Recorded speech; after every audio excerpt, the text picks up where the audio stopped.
আবু তাদদান স্ত্রীকে ডিভোর্স দিয়েছে, এখন বলেন তার ছেলেগুলোর কি হবে? দুইটা বাচ্চা নিয়ে এখন বান্দা মাহফিলে ঘুরতেছে। আবু তাদদান ভাইকে বলবো, ভাই ডিভোর্স হয়েছে আলহামদুলিল্লাহ, দোয়া করি যেমনে হোক হয়েছে, আমরা আপনার বিরুদ্ধে কিছু বলতে চাই না।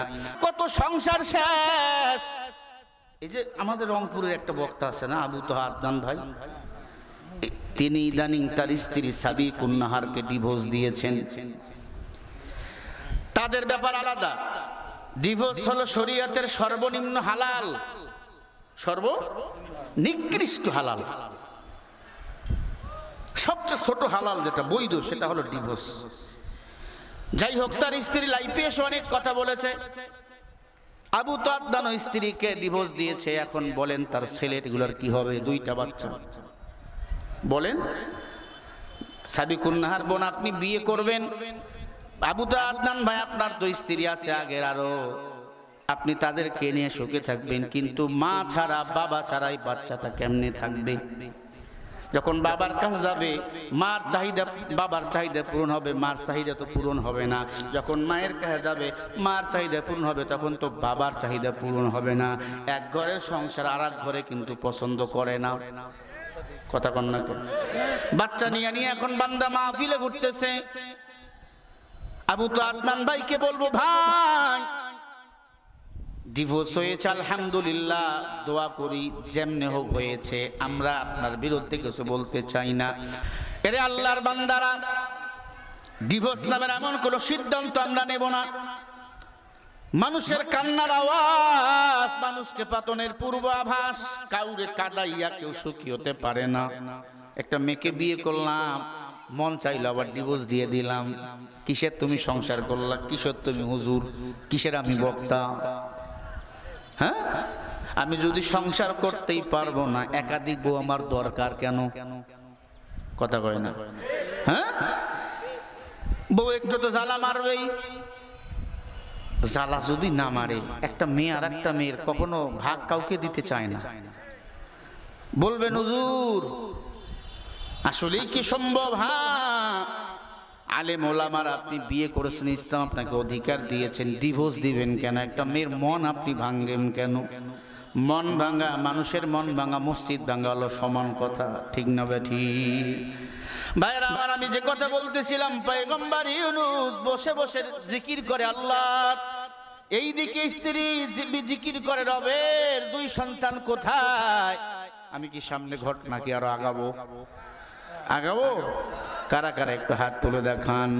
নারায়ে তাকবীর, লিল্লাহে তাকবীর। মাদ্রাসার মাহফিল, ফাতেমাতুজ জোহরা রাদিয়াল্লাহু তাআলা আনহার মাহফিল। একটা মাদ্রাসা, এই মাদ্রাসায় বাচ্চাদেরকে পড়ানো হয়, মেয়েদেরকে হাফেজা করা হয়, আলেমা করা হয়। যদি পারেন একটা মেয়েকে দিয়ে দিবেন। একটা মেয়ে যদি হাফেজ হয়, আলেম হয়, জীবনটা ধন্য হয়ে যাবে। কিয়ামতের ময়দানে আল্লাহ রাব্বুল আলামিন হাফেজের মা বাবাকে নূরের টুপি দান করবে। আরে হাফেজা, হাফেজ সাহেব যদি জান্নাতে যায়, তার মা বাবাকে ছাড়া কখনো জান্নাতে যাবে না।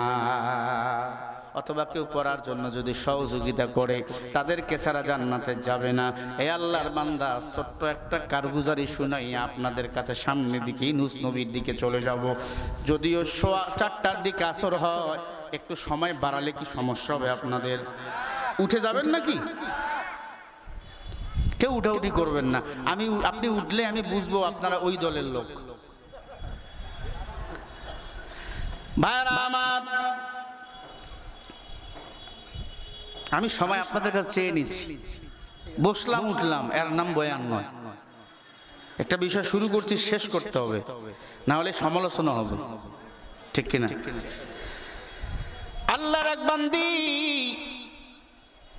আল্লাহওয়ালা মহিলা, আল্লাহর ইবাদত করে। আজকে বয়ানের মূল বিষয় কিন্তু হলো ইবাদত।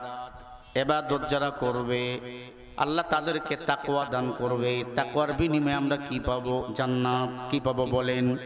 আরো জোরে বলেন। তাকওয়া ছাড়া জান্নাত পাওয়া যাবে না।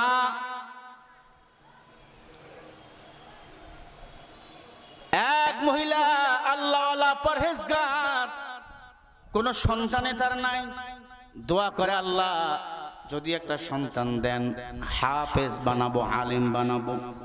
আল্লাহর কুদরত, সন্তান চাইছে আল্লাহর কাছে, আল্লাহ তাআলা সন্তানের ব্যবস্থা করছে। আমার বাংলাদেশেও দেখবেন এখন আমরা সন্তান চাই মাজারে গিয়ে, আছে না? আচ্ছা বলেন তো, মাজারে যিনি আছে উনি জিন্দা না মরা? সবাই বলেন। মরা মানুষের কোনো কিছু দেওয়ার ক্ষমতা আছে?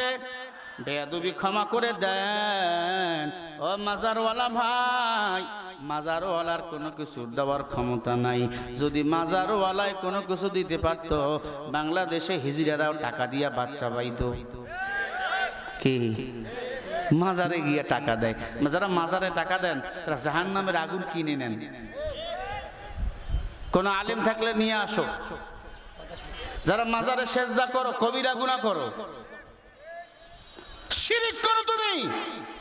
আবার বলেন, সেজদায় বইসা গাঁজা খায়, মাজারে বইয়া গাঁজা খায়, সেজদায় বইয়া গাঁজা খায়। এমন ভণ্ড আছে না নাই? ওই কুষ্টিয়ায় লালন শাহ মাজার, ওখানে যখন মাজার হয় বলে হুজুর হাজার হাজার পোটলা গাঁজা বিক্রি হয়। সেদিন কুষ্টিয়া মাহফিলে গেছে, এত গাঁজা এখানে বিক্রি। হ্যাঁ, গাঁজা খায় আর গান তোলে, আমার বাবা এমন ধনী, মতে বাবা লয় না পানি, যখন তখন জিকির করে পর্দার ভিতর, আয়না বসাইয়া দে মোর কলবের ভিতর। বাবারে আয়না বসাইয়া দে মোর কলবের ভিতর। আছে না নাই? দয়াল বাবা ভণ্ড বাবা, লাগে আমার ডর, ফেরেশতারা ঘুতা মারবে কবরের ভিতর। ও তোর দয়াল বাবা এতই জ্ঞানী, মুতার পরে লয় না পানি। আছে না নাই? মোষ দেখলে মাথা খারাপ। অনেক ফির আছে, দাড়ি নাই, মোষের ঠেলায় ঠোঁট বোঝা যায় না। জিবরিল আমিন টর্চ লাইট মারলে ওর ঠোঁট খুঁজে পাওয়া যায় না। রাগ করেন? আমি কি মাজার বিরোধী কথা বলছি? কবর জিয়ারত করা জায়েজ, কবর জিয়ারত করা জায়েজ। কবর কবর কবর, কোন কবর পাকা করবেন না। কোন সাহাবায়ে কেরামের কবর পাকা নাই। মদিনায় যাইয়া নবীর কবর জিয়ারত করমু, হাত তুলছি, বাম করে বাড়ি মারছি, হাত নামা। কুনতু সাআ, সময়ের মূল্য আছে। সালাম দাও চলে যাও, সালাম দাও চলে যাও, সালাম দাও চলে যাও। সবাই সালাম দিতেছে, কাঁদতেছে, ইয়া রাসূলুল্লাহ বলে হাউমাউ করে কাঁদতেছে। তুমি কারে সালাম দাও এখান থেকে দাঁড়াইয়া দাঁড়াইয়া? দরুদ করে সালাম দাও, অসুবিধা নাই। বেদাত যেন কখনো না হয়। বেদাত নিজের আমল ইমানকে ধ্বংস করে দেয়। 20 বছর মাদ্রাসায় লেখাপড়া করলাম, এগুলা পাইলাম না। তোমরা কই পাইলা রে বাবা? কই পাইছো? 5 বছর থেকে আমি মাদ্রাসায় ঢুকেছি, 5 বছর থেকে এখন পর্যন্ত মাদ্রাসায় যুক্ত। নিজে একটা মাদ্রাসার প্রতিষ্ঠাতা পরিচালক, চালাচ্ছি, চলছে। এতটুকু খেয়াল মানুষ যেন জাহান্নামের দিকে কখনো না দৌড়ায়। মাজারে যাবেন যাবেন যাবেন, দেখার জন্য যাবেন, সালাম দিবেন চলে যাবেন, টাকা দিবেন না। মাজারের কোনো ওরসের খানা খাবেন না। সন্তান দরকার, চাবেন কার কাছে? সবাই বলেন, রব্বি হাবলি মিনাস সালিহিন ফাবাশশারনাহু বিগুলামিন হালিম। ইব্রাহিম নবী চাইছে, আল্লাহ বুড়া বয়সে সন্তান দিয়ে দিছে। ইসমাইল দেয় নাই। মাজারের লোক যারা আমার উপর বেজার, হুজুর বাসটা দিলেন তো? হ্যাঁ বাস দেই নাই, বাস খুলাইছি। তোরা ভুলের মধ্যে আছো। মাজার টাজার এগুলো ব্রাহ্মণবাড়িয়ায় বেশি। ব্রাহ্মণবাড়িয়া নাসিরনগরে গেছি ওয়াজে, প্রতি ঘরে ঘরে পিশাব। কয়েকজন পীরের বিরুদ্ধে কিছু বইলে যেতে পারবেন না। আমিও অ্যাঙ্গেলে দিছি, কয়েকবার টেরে পাইনি। পরের দিন মহাতাইমরে কইলাম কেমন দিলাম? কয়েকজন যা দিছেন এখন জ্বলতেছে। ওরা পিশাবকে এত মূল্যায়ন করে, নিজের বাপকে অত মূল্যায়ন করে না। কথা বলে না। আব্বা আম্মার খবর নাই, পীরের কদমে সেজদা দেয়, পীরে আঙ্গুর দেয়, ওই আঙ্গুরটা তোর মারে দে। হ্যাঁ, মারে কয় বুড়ি, বাপরে কয় বুড়া। আর পিসাব রে বানাইছে পিসাব, কুতুবে রব্বানি, সারা শরীরে চুলকানি, সদরঘাটের বদনা। আল্লাহ আমাদের ভণ্ড থেকে হেদায়েত দান করেন, হেফাজত করেন। জোরে বলেন আমিন, আরো জোরে বলেন। মুসলমান ইমানদার মহিলা দোয়া করে, আল্লাহ একটা যদি সন্তান দাও, হাফেজ বানাবো, আলেম বানাবো। আল্লাহর কুদরত, সন্তান পেটে চলে আসছে, বলেন সুবহানাল্লাহ। মহিলা গরিব, অন্যের বাড়ি কাজ করে সংসার চালায়। স্বামী হলো কাঠুরিয়া, কাঠ কাটে কাঠ, কাঠুরিয়া। স্বামী মারা গেল, কন্যা সন্তান হলেন কন্যা। মহিলা বলে, আল্লাহ কন্যা সন্তান দিলা, আপত্তি নাই, মেয়েদেরকে এখন হাফেজা করা যায়, আলেমা বানা যায়, ঠিক না বে ঠিক? মুসলমান, মেয়েটাকে একটা মাদ্রাসায় ভর্তি করে দিল। মেয়েটা যেদিন হাফেজা হয়ে গেলেন, মাও দুনিয়া থেকে চলে গেল। গরিবের ইমান যত মজবুত, পরীক্ষা তত কঠিন। মেয়েটা এতিম হয়ে গেল। হাফেজে কোরআন, মিশরের ঘটনা আপনাদেরকে বলতেছি। মেয়েটা যখন হাফেজা হয়ে গেল, বাবাও নাই, মাও নাই, এতিম। চিন্তা করলো, আমার লেখাপড়ার খরচ কেমনে চলবে, আমার পেট কেমনে চলবে। বাবার তৈরি একটা কুড়াল ছিল, কুড়ালটা নিয়ে জঙ্গলায় চলে গেল, কাঠ কাটতেছে। কাঠের গাছের মধ্যে কোপ মারে, কাঠগুলো এমনি এমনি তৈরি হয়ে যায়। জোরে কোন আল্লাহু আকবার। বলেন, হাফেজদেরকে হেফাজত করেন কে? ইন্না নাহনু নাযালনা যিকরা ওয়া ইন্না লাহু লাহাফিজুন।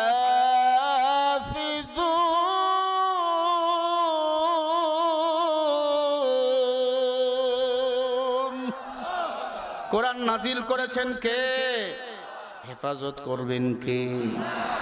মুসলমানের দল। মেয়েটা কাটতে কাটতে কাটতে কাটতে ক্লান্ত হয়ে গেল। লাকড়ির বোঝা কান্দে নিয়ে মিশরে চলে গেল। জালেম এক বাদশা ছিল, জালেম বাদশা মূর্তি পূজারী, সুবজু নওয়াজ। তার ছেলে ছিল ধর্ষক। যুবতী মেয়েদেরকে দেখলে কৌশলে বাড়ি নিয়ে যেত, তাদের সতীত্ব কেড়ে নিত। মুসলমান, এবার মেয়েটাকে বলল, মা তোমার এই লাকড়ির বোঝার দাম কত? বলে 100 দিরহাম বা 100 রিয়াল। বলে আমি কিনবো, তোমাকে 150 রিয়াল দেব, আমার বাড়িতে যেতে হবে। মেয়েটা বলে কত দূর? বলে এখান থেকে 1 কিলো। মেয়ে চিন্তা করলো, 100 জায়গায় যদি আমি 150 রিয়াল পাই, 3-4 দিন অনাসে, 3-4 মাস মাদ্রাসার বেতন দিতে পারবো, খাইতে পারবো, কোনো সমস্যা নাই। মেয়েটা চলে গেল, বলে 2 তলা ছাদের উপর দিয়ে আসো। 2 তলা ছাদের উপর আসরে রক্ত হয়ে গেছে। মেয়েটা যখন চললো, লাকড়ির বোঝাটা ফালাইয়া দিল। ওই যুবক ইউসুফজু নামাজের সন্তান ঘরের দরজা বন্ধ করে দিয়ে হাসতেছে আর বলে, তুমি কি টের পাও নাই? আমি তোমার লাকড়ির বোঝা কিনতে আসি না, আমি তোমাকে চয়েস করেছি। আমাকে তুমি একটু সময় দাও, আমি তোমাকে টাকার বস্তা দিয়ে দেব। 1000, 2000, 10,000, কত টাকা চাও আমি তোমাকে দিয়ে দেব। মেয়েটা ডাক দিয়া বলে, শয়শব্দান, আমি হলাম কোরআনের হাফেজা, আমার সাথে বেয়াদবি করিও না। আমি কাঠ বিক্রি করতে আসছি, আমি আমার সতীত্ব বিক্রি করতে আসি নাই। চোরে ধরে শোনে না ধর্মের কাহিনী। ঘরের দরজা লাগাইয়া দিল, বাইরের দরজা লাগাইয়া দিল, সিটকিনি লাগাইয়া দিয়া, তালা লটকাইয়া দিয়া, ডাক দিয়া বলে, কেউ নাই তোরে বাঁচাবে, লাভ দিলে এখান থেকে লাশ তোর চলে যাবে।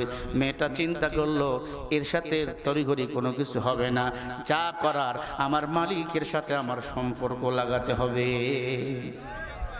একটু পরে মাগরিবের আজান হয়ে গেল। ডাক দিয়া কয়, রে যুবক, যা কিছু করবা পরে করো, একটা যাই নামাজ দাও, এক বদনা উজুর পানি দাও, আমি উজু বানাইয়া নামাজ পড়বো, মাগরিবের নামাজ।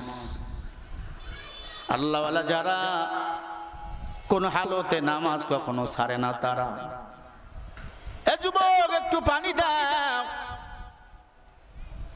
মেয়ের কথা মতো এবার পানি নিয়ে আসলেন যুবক। উজু বানাইয়া নামাজে দাঁড়াইল। মাগরিবের নামাজ শেষ, মুনাজাতে কান্না। দয়ার মালিক, এই সিনায় কোরআন, এই সিনার মধ্যে যুবক যখন উঠবে, হাত দিবে, আমার কেমন লাগবে? আমার বিয়ে হয় না, আমার সতীত্ব পৃথিবীর কোনো মানুষ এখনো দেখতে পাই নাই, নিতে পারবে না। তোমার হাবিব তো বলেছেন দুই জিনিস যারা হেফাজত করবে আল্লাহ তুমি তাদেরকে জান্নাতের মেহমান বানাবা।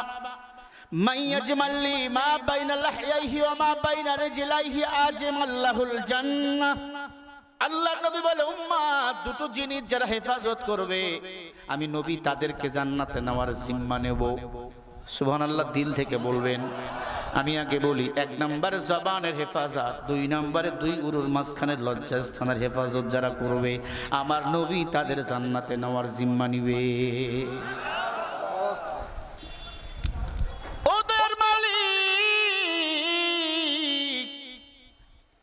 কে আমার সই নাই টাচ করে না, আমার মাও নাই, আমার বাবাও নাই। ওই যুবক যখন আমারে ধরবে আমি কেমনে সহ্য করব, কেমনে তাকাইয়া দেখব, আর আমার ওই অপবিত্র শরীর নিয়ে আমি কেমনে তোমার দরবারে দাঁড়াবো। ও আল্লাহ, তুমি ছাড়া কেউ নাই, আমি তোমার গোলাম, তুমি আমার রব, আমার সিনায় তোমার কোরআন। তুমি তো বলেছো কোরআন নাজিল করবা তুমি, হেফাজত করবা তুমি। কোরআন তুমি সিনায় দিয়েছো, তুমি হেফাজত করো রে আল্লাহ। হাত দুইটা বাড়াইয়া ছাদের উপর দাঁড়াইয়া বলে রব হেফাজত করো, দেখাও তোর কুদরত। কাদের কুদরত তু দারি বরকমাল, আনতা রব্বি আনতা হাসবি জুল জালাল। মুহূর্তের মধ্যে পুরো আকাশটা মেঘাচ্ছন্ন হয়ে গেল। আল্লাহু আকবার, জোরে বলো। পুরো আকাশটা মেঘাচ্ছন্ন হয়ে গেল, ঝিরঝির বৃষ্টি পড়া শুরু হয়ে গেল। মেয়েটার মুখে হাসি। যুবক বলে হাসো কেন? বলে আমি হাসি, আমার মাওলা রহমতের বৃষ্টি পড়তেছে। ইমানদাররা যদি মারা যায় ওই দিন আকাশটা মেঘলা হয়, ঝেড়ে ঝেড়ে বৃষ্টি হয়। ইমানদাররা যদি বিপদে পড়ে আল্লাহ যদি উদ্ধার করে আকাশটা মেঘলা হবে, ঝিরি ঝিরি বৃষ্টি হবে। মেয়েটা দাঁড়িয়ে রইল, ঝিরি ঝিরি বৃষ্টি। বলবো কি শেষ পর্যন্ত বলবো, সামনে আগাবো না মুনাজাত? ইউনূস নবী এক ঘরে, স্ত্রী আর এক ঘরে, সন্তানের জন্য অপেক্ষা, কান্নার আওয়াজ। স্ত্রীও জানে না স্বামী এই ঘরে, স্বামীও জানে না স্ত্রী ওই ঘরে। কাঠুরিয়া বসবাস করতেছে, কান্নার আওয়াজ। তাহাজ্জুদের নামাজে কান্না। স্ত্রী কাঠুরিয়াকে বলে ভাইজান, স্ত্রী কাঠুরিয়া ওকে বানাইছে ভাই। ইউনূস নবী বলে ভাই। কাঠুরিয়াকে ইউনূস নবী ডাক দিয়ে বলে ভাই তোমার ঘরে অপোজিটে গভীর রাতে কাঁদে কে? বলে একজন মুসাফির মহিলা আমার এখানে কয়েক বছর থেকে রয়েছে, তার স্বামীরে খোঁজে আর তার 2 সন্তানরে খোঁজে। ইউনূস নবী বোবা হয়ে গেছে, কথা কয় না। স্ত্রী ডাক দিয়ে বলে ভাই গভীর রাতে তোমার ওই ঘরে কাঁদে কে?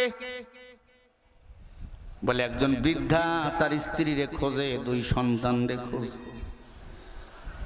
এখন তো কারো সঙ্গে কেউ দেখা করে না, কথাও বলে না। আল্লাহ তাআলা কেমনে পরিচয় করে দিল সামনে আমি বলতেছি, জোরে বলি ইনশাআল্লাহ।